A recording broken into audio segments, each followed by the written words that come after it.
बहुत सारे स्टूडेंट्स मुझसे पूछ रहे थे कि सर रिपोर्टेड स्पीच में टेंस क्यों चेंज करते हैं, वाई। तो चलिए आज मैं बता रहा हूँ क्यों करते हैं। एक एग्जांपल लेते हैं फटाफट।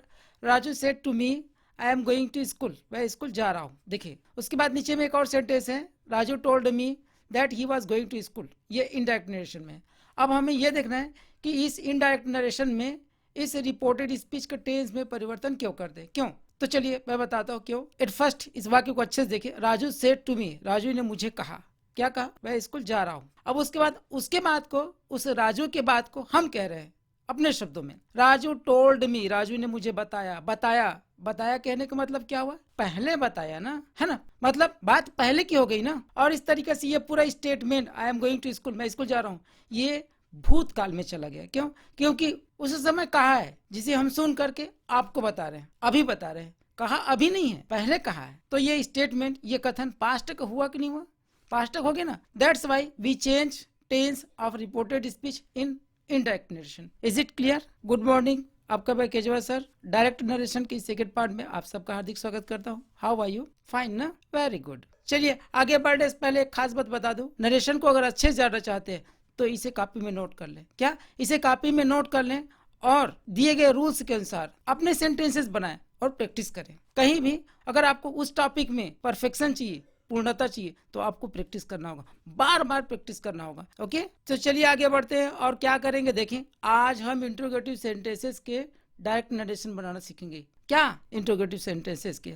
Are you ready to learn? क्या आप सब सीखने के लिए तैयार हैं, है ना। चलिए आगे बढ़ते हैं और यहाँ पर ये सबसे पहले जान लें कि इंट्रोगेटिव सेंटेंस कितने प्रकार के होते हैं, दो प्रकार। कितने प्रकार के? दो प्रकार के इंट्रोगेटिव सेंटेंस होते हैं, आप सबको पता है। फर्स्ट होता है yes or no answer question, हाँ या ना में उत्तर वाला प्रश्न, और दूसरा होता है WH टाइप का क्वेश्चन। ठीक है, अगर आप इंट्रोगेटिव सेंटेंस को अच्छे से समझना चाहते हैं तो मेरा एक वीडियो है जिसका लिंक मैं डिस्क्रिप्शन बॉक्स में दे दूंगा, उसे एक बार अवश्य देखिए। इंट्रोगेटिव सेंटेंस को लेकर कोई भी कंफ्यूजन होगा वो दूर होकर रहेगा, बहुत ही छोटा सा और बेस्ट वीडियो है। ठीक है, तो चलिए देखें सबसे पहले yes or no answer question के किस तरीके से हम इंट्रोगेटिव सेंटेंस बनाएंगे। ओके, ऐसे सेंटेंसेस की खास बात मैं बता दूं कि हिंदी में ये क्या से शुरू होते हैं, किससे, क्या से शुरू होते हैं, और इंग्लिश में किससे, हेल्पिंग वर्ब। क्या, helping verb, is, am, are, do, does, will, shall, कोई भी, इन सारे हेल्पिंग वर्ब से स्टार्ट होते हैं। ठीक है, एक एग्जांपल देखें, शिव सेड टू रोहन, शिव ने रोहन को कहा, क्या, will you return today, will you, ये देखो हेल्पिंग वर्ब से शुरू हुआ, तो ये होता है yes or no answer question. अब इसका नाम भी क्यों पड़ा ये बता दूं मैं, इसके उत्तर सिर्फ हाँ या ना में ही होते हैं, किसमें, हाँ या ना में ही होते हैं, इसलिए इसका नाम ही पड़ा है yes or no answer question, हाँ या ना में उत्तर वाले प्रश्न। ठीक है, चलिए इसकी इनडायरेक्ट नरेशन बना के भी देख लें। शी आस्क्ड रोहन इफ या वेदर, दोनों चलेगा, ही वुड रिटर्न दैट डे। अब इस इनडायरेक्ट नरेशन कि सेंटेंस से आपको कुछ कुछ समझ आ गया होगा। क्या समझ आया कि इसमें दैट का प्रयोग नहीं होता है। क्या, कि वी डोंट यूज दैट, है ना। टेंस परिवर्तन का जो नियम होता है वो टेंस परिवर्तन होते रहेगा, और इसके साथ ही जो वर्ड चेंज करते हैं, शब्दों को चेंज करते हैं, वो भी होते रहेगा। ठीक है ना। इस तरीके से कुछ रूल्स तो हम समझ गए, बट सारे रूल्स को हम सिस्टमेटिकली समझ जाते हैं फटाफट। क्या है फटाफट देखें। एट फर्स्ट क्या होगा कि रिपोर्टिंग वर्ब को आपको चेंज करना है, दिया रहेगा उसको चेंज करना है। किसमें चेंज करना है, आस्क या इंक्वायर या डिमांड या वांट टू नो, इसमें चेंज करना है। अब किस तरीके से चेंज करना है, अगर यहाँ पर से दिया हुआ है तो आपको आस्क या कोई एक यूज करना है। सेस दिया है मतलब एस या एस लगा है तो क्या करना है, आस्क या इंक्वायर्स एटसेट्रा यूज करना है। ठीक है, और इसी प्रकार से अगर सेड दिया हुआ है तो आपको क्या यूज करना है, आस्क्ड, मतलब फर्स्ट फॉर्म तो फर्स्ट फॉर्म, इसमें से कोई भी फर्स्ट फॉर्म। अगर एस या एस लगा हुआ है तो इनमें से किसी में भी एस या एस लगाएंगे, और सेड दिया मैंने सेकंड फॉर्म दिया तो सेकंड फॉर्म यूज करने, इनमें से किसी एक का।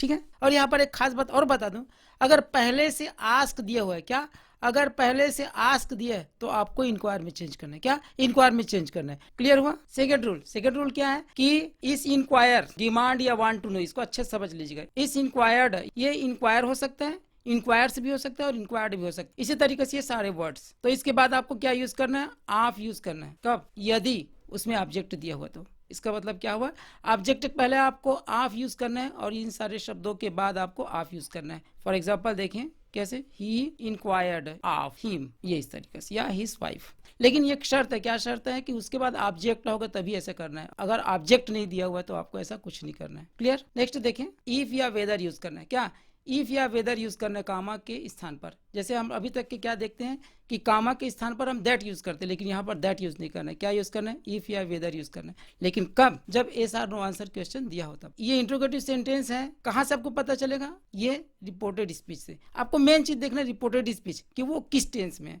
कि वो कौन से सेंटेंस में है। ओके, और क्या करना है आपको? रिपोर्टेड स्पीच के सब्जेक्ट को चेंज करना है, किसके हिसाब से? अकॉर्डिंग टू एसओएन सिस्टम से। और क्या करना है? रिपोर्टेड स्पीच के टेंस को भी चेंज करना है रूल के हिसाब से, है ना। यहाँ पर ये सारी चीजें बता रहा हूँ। अब आप कहेंगे ये कौन से रूल है सर, ऐसा कंफ्यूजन हो सकता है। तो यहाँ पर मैं बता दूं कि इस नरेशन का फर्स्ट पार्ट का वीडियो बना हुआ है, बहुत ही शॉर्ट है और उसमें आप नरेशन को अच्छे से समझ सकते हैं। मैं उसका लिंक डिस्क्रिप्शन बॉक्स में दे दूंगा। अगर आप नरेशन को अच्छे से समझना चाहते हैं तो एक बार अवश्य देखें। तो इस प्रकार से बेसिक रूल्स के हिसाब से टेंस को आपको चेंज करना है और क्या करना है? आपको शब्दों को भी चेंज करना है, जैसे हम शब्दों को चेंज करते आए हैं उसी प्रकार से। और क्या करना है? क्वेश्चन मार्क यूज नहीं करना है। सेंटेंस को क्या बनाना है? अफर्मेटिव सेंटेंस बनाना है। सेंटेंस को अफर्मेटिव सेंटेंस बनाना है। इंट्रोगेटिव क्या बनाना है आपको? अफर्मेटिव। यहाँ पर मैं एक स्ट्रक्चर देता हूँ, इसी स्ट्रक्चर के हिसाब से आपको रिपोर्टेड स्पीच के शब्दों को बदलना है। क्या? आप इफ या वेदर यूज करेंगे, उसके बाद सब्जेक्ट जो दिया रहेगा और उसको एसओएन नियम के हिसाब से चेंज करके आपको सब्जेक्ट यूज करना है।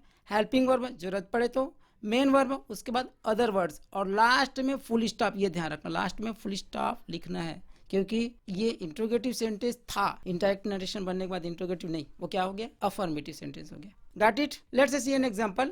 एक देखें, प्रकाश से टू मी, प्रकाश ने मुझे कहा आर यू स्टूडेंट। ये देखिए are you student, inverted comma में जो स्टेटमेंट रहता है, कथन रहता है, उसका पहला अक्षर हमेशा बड़ा होता है, कैपिटल होता है ना। अब इसको हम इनडायरेक्ट स्पीच कैसे बनाएंगे? तो फटाफट देखें। प्रकाश आस्क्ड, ये देखो इस सेट के बदले आस्क्ड आ गया। अब ये आस्क्ड क्यों है? क्योंकि भाई ये सेकेंड फॉर्म में, ये भी सेकेंड फॉर्म में आ गया। आस्क्ड मी इफ या वेदर, दोनों को यूज करें। इफ यूज करेंगे तब भी सही है, या वेदर यूज करें तब भी, दोनों में से एक। यहाँ मैं दोनों को यूज किया हूँ, लेकिन आपको दोनों यूज नहीं करना है। आपको ये बताना है इफ या वेदर, दोनों में से कोई एक। अब ये देखिए ये आई कहाँ से आया? तो ये सेकंड पर्सन है और आपको पता है कि सेकंड पर्सन को किसके हिसाब से चेंज करते हैं? According to object.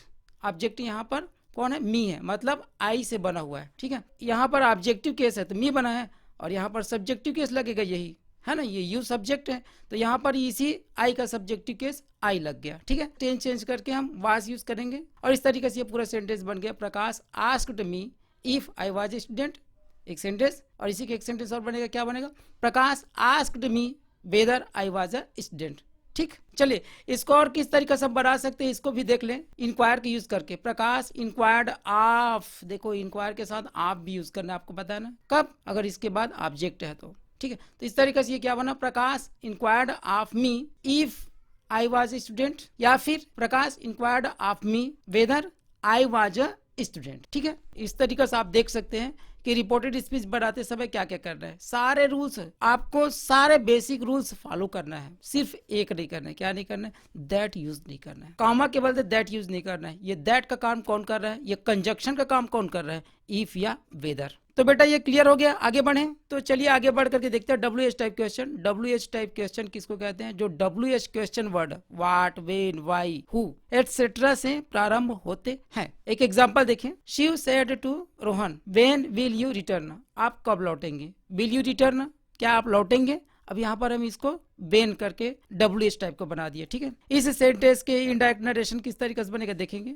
Shiv asked Rohan when he would return. अब इस इनडायरेक्ट नरेशन को देख करके कुछ आप अनुमान लगा लिए क्या कि यहाँ भी दैट का प्रयोग नहीं होता, टेंस चेंज करते ही है ना, और सारे जनरल रूल्स फॉलो करते हैं।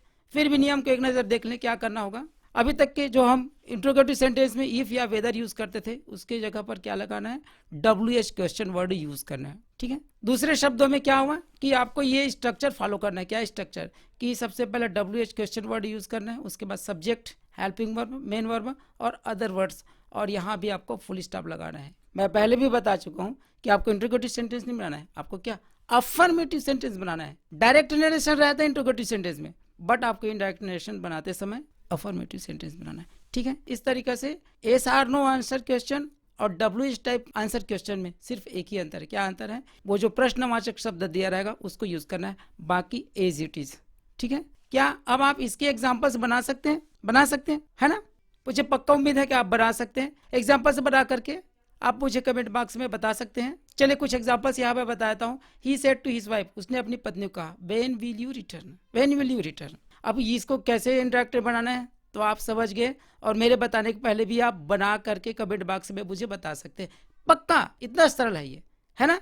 क्या करना है, इस वेन को यहाँ पर यूज करना है और इसको क्या करना है, अफर्मेटिव बनाना है। क्या बनाना है इसको, अफर्मेटिव। देखिए फटाक से, ही आस्क्ड हिज वाइफ, उसने अपनी पत्नी से पूछा, वेन, ये देखो वेन। उसके बाद ये क्या होगा, शी। अब ये शी कहाँ से आया, तो ये सेकेंड पर्सन है, और इस सेकेंड पर्सन को हम किसके हिसाब से यूज करते हैं, object. Here is object feminine gender, his wife, उसकी पत्नी फेमिनाइन जेंडर है, तो इस हिसाब से यहाँ पर इस यू को हम शी में बदलेंगे। सब्जेक्ट ग्रुप में यूज हुआ है तो यहाँ भी आपको सब्जेक्ट ग्रुप में यूज करना है। ध्यान रखना होगा जिस केस में दिया हुआ है, माने सब्जेक्टिव, ऑब्जेक्टिव, पॉजेसिव, कोई भी केस में दिया है, उसी केस में आपको चेंज करके लिख रहे हैं। ये बात आपको ध्यान रखना होगा अच्छे से। और इस तरीके से ये टेंस चेंज करके पूरा वाक्य बन गया। इस वाक्य को हम और किस तरीके से लिख सकते हैं ये बता दो। He inquired of his wife, देखें इंक्वायरी यूज किए तो क्या हुआ, ऑफ यूज हो गया। Inquired of his wife when she would return, जज के थस। और देखें, he demanded of his wife, demanded के साथ भी ऑफ यूज होता है, आपको बताया ना। इस तरीके से पूरा वाक्य बन गया, व्हेन शी वुड कम, बन गया। तो चलिए आज सिर्फ इतना, नेक्स्ट वीडियो में इसी नरेशन के दूसरे सेंटेंसेस को लेकर फिर मिलेंगे। तब तक आप मेहनत करते रहें और मुस्कुराते भी रहें। Best of luck, thank you.